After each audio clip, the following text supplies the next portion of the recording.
a diventare un modello di riferimento che supporta la terra friulana verso un ruolo oltre confine, operando per la rinascita delle terre colpite dalle calamità. Presidente Serracchiani, la targa dell'eccellenza alle istituzioni, alle premiazioni del lavoro e del progresso economico a cura della Camera di Commercio di Udine è andata alla Protezione Civile del Friuli Venezia Giulia. Sicuramente un grande orgoglio, un grazie che va a tutti i volontari e tecnici della Protezione Civile, a partire naturalmente dal direttore Sulli, dall'assessore Panontin per il lavoro che hanno svolto anche in questi mesi, soprattutto dopo il terremoto dell'Italia centrale. È una conferma dell'ottimo lavoro che viene da lontano, viene da quel 76 del terremoto, ed è il lavoro che viene fatto anche grazie ai sindaci, grazie al coordinamento territoriale, alla possibilità che alla Protezione Civile di intervenire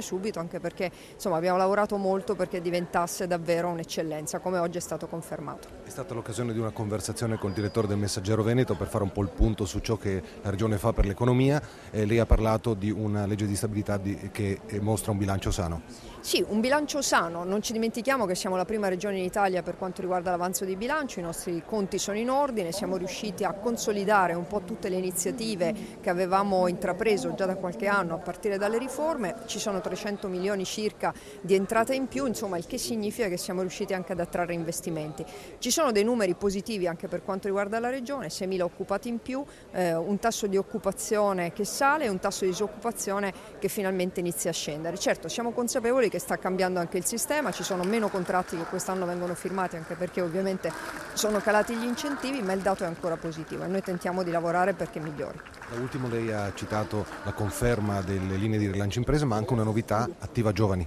Sì, la possibilità di creare le condizioni di una sorta di cittadinanza attiva, cioè i giovani, i giovanissimi, quelli che non cercano immediatamente un posto di lavoro, la possibilità davvero di confrontarsi con un'esperienza nella pubblica amministrazione, nel sociale, nella sanità, insomma in qualunque settore, ovviamente retribuita, per iniziare anche ad avere un minimo di